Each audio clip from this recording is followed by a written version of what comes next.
नमस्कार। आकाशवाणी से प्रस्तुत है समाचार संध्या।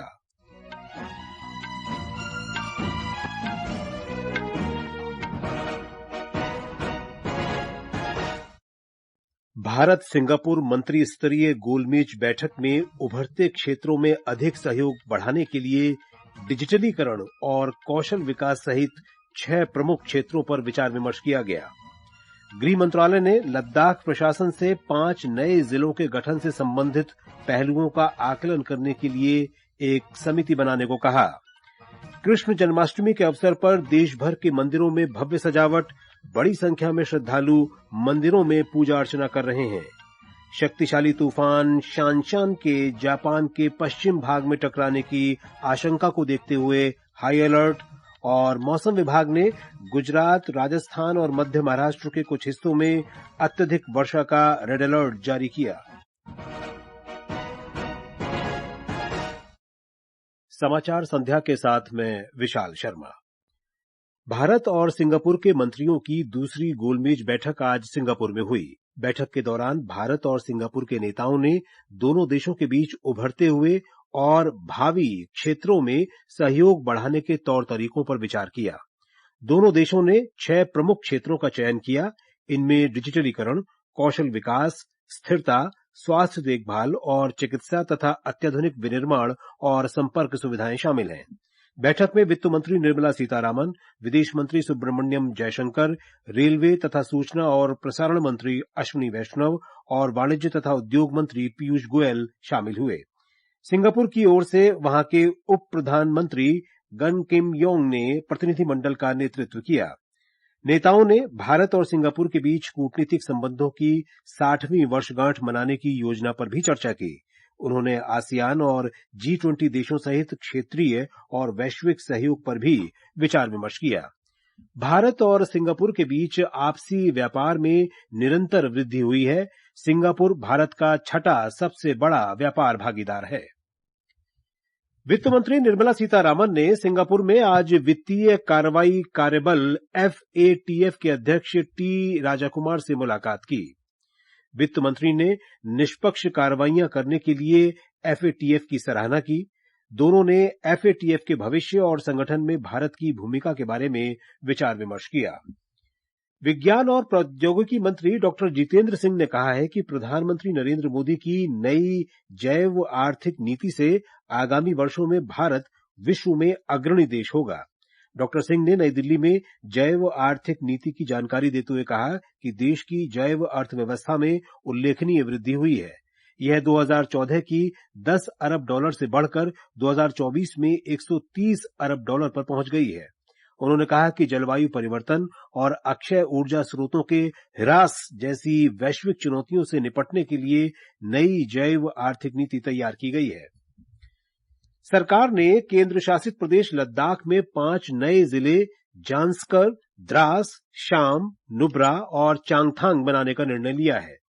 गृह मंत्री अमित शाह ने आज सोशल मीडिया पोस्ट में कहा कि लद्दाख को विकसित और खुशहाल बनाने के प्रधानमंत्री नरेंद्र मोदी के लक्ष्य को पूरा करने के लिए गृह मंत्रालय ने 5 नए जिले बनाने का फैसला किया है।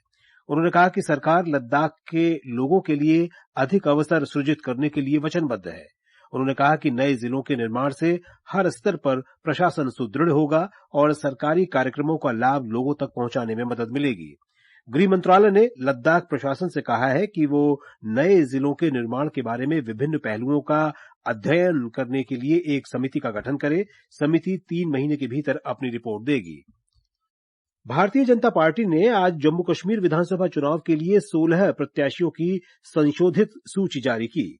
इससे पहले पार्टी ने विधानसभा चुनाव के लिए 44 प्रत्याशियों की सूची जारी की थी, जिसे बाद में वापस ले लिया गया। जम्मू कश्मीर में 18 सितंबर से 3 चरणों में विधानसभा चुनाव होंगे।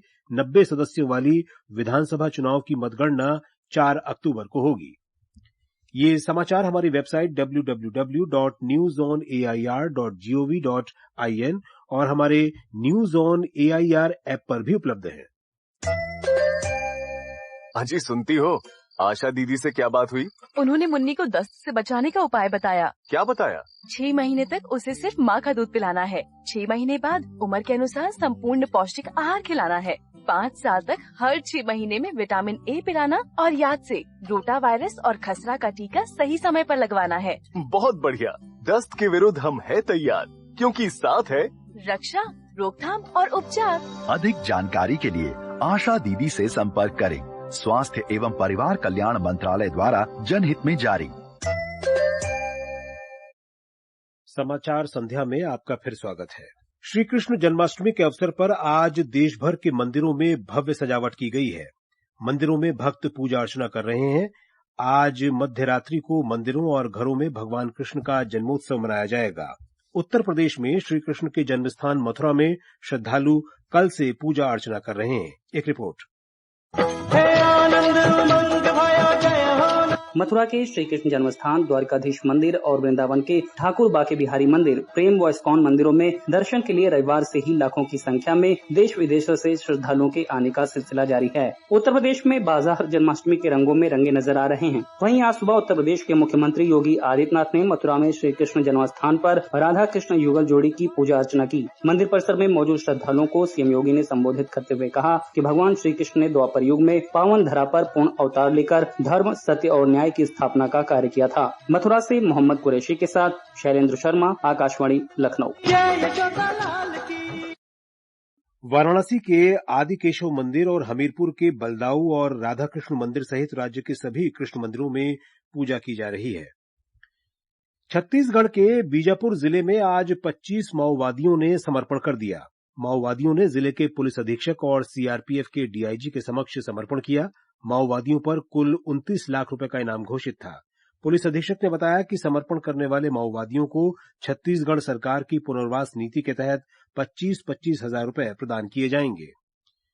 कोलकाता में केंद्रीय अन्वेषण ब्यूरो आरजीकर मेडिकल कॉलेज के पूर्व प्राचार्य संदीप घोष का पॉलीग्राफ टेस्ट कर रही है। ब्यूरो मेडिकल कॉलेज के पूर्व चिकित्सा अधीक्षक डॉक्टर संजय वशिष्ठ और फॉरेंसिक विभाग के डॉक्टर देबाशीष सोम से भी पूछताछ कर रही है। इस बीच भारतीय जनता पार्टी ने स्पष्ट किया है कि उसने कल कोलकाता में सचिवालय चलो मार्च का आह्वान नहीं किया है। हालांकि पार्टी ने कहा कि वो इस मार्च का समर्थन करती है।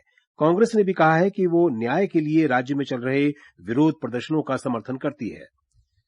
भारतीय जनता पार्टी ने किसान आंदोलन के बारे में संसद सदस्य कंगना रनौत के बयान से स्वयं को अलग कर लिया है।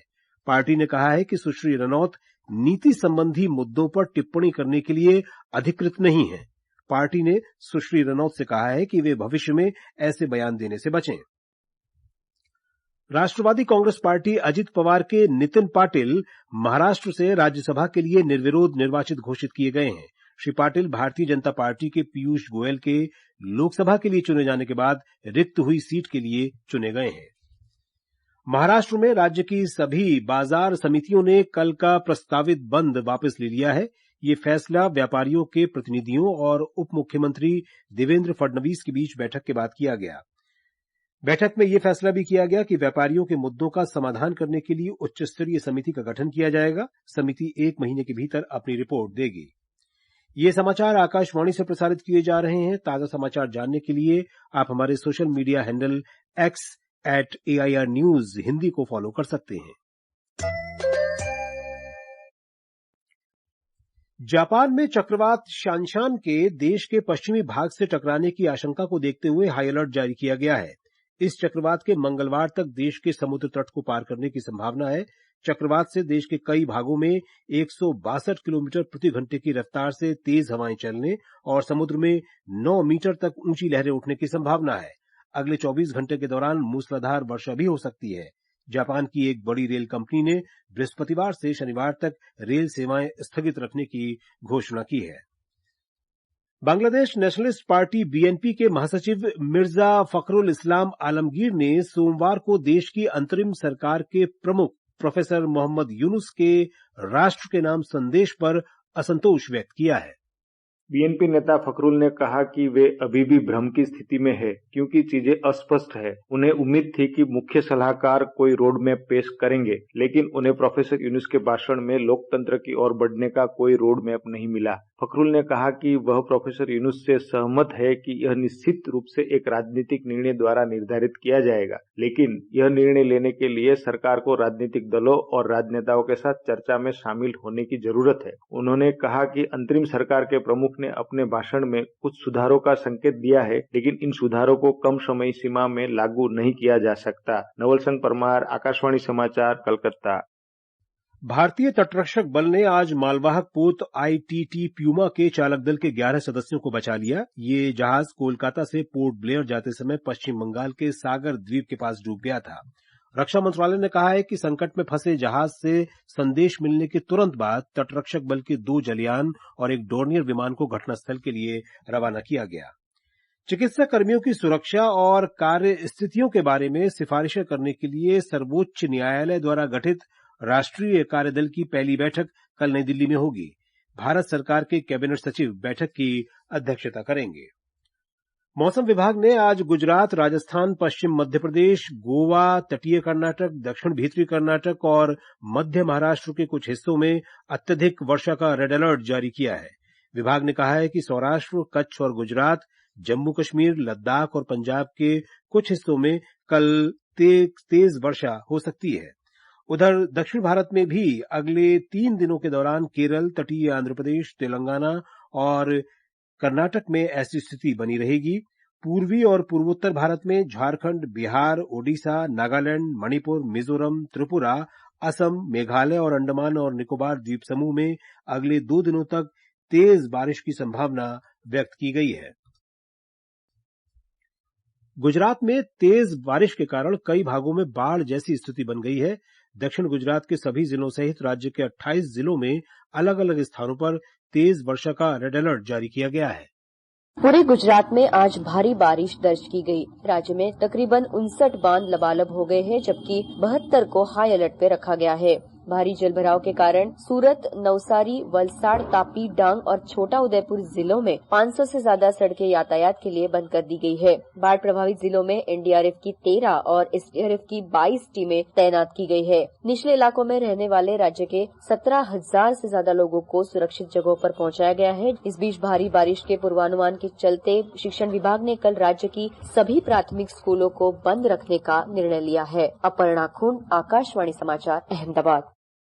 त्रिपुरा में बाढ़ में फंसे लोगों को राहत पहुंचाने के अभियान में तेजी आई है। अनेक लोग और संगठन मदद के लिए आगे आए हैं। जल जनित बीमारियों की आशंका को देखते हुए राज्य प्रशासन ने समूची त्रिपुरा में 700 से अधिक चिकित्सा शिविर बनाए हैं। मध्य प्रदेश के मुख्यमंत्री डॉक्टर मोहन यादव ने त्रिपुरा को 20 करोड़ रुपए की वित्तीय सहायता देने की घोषणा की है। त्रिपुरा के मुख्यमंत्री मानिक साहा ने अपना 1 माह का वेतन मुख्यमंत्री राहत कोष में दान दिया है। त्रिपुरा से लोकसभा सांसद बिप्लब कुमार देब ने बाढ़ से निपटने के राज्य के उपायों में 1 करोड़ रुपए देने की घोषणा की है। और अब आर्थिक खबरों के साथ हैं निखिल कुमार।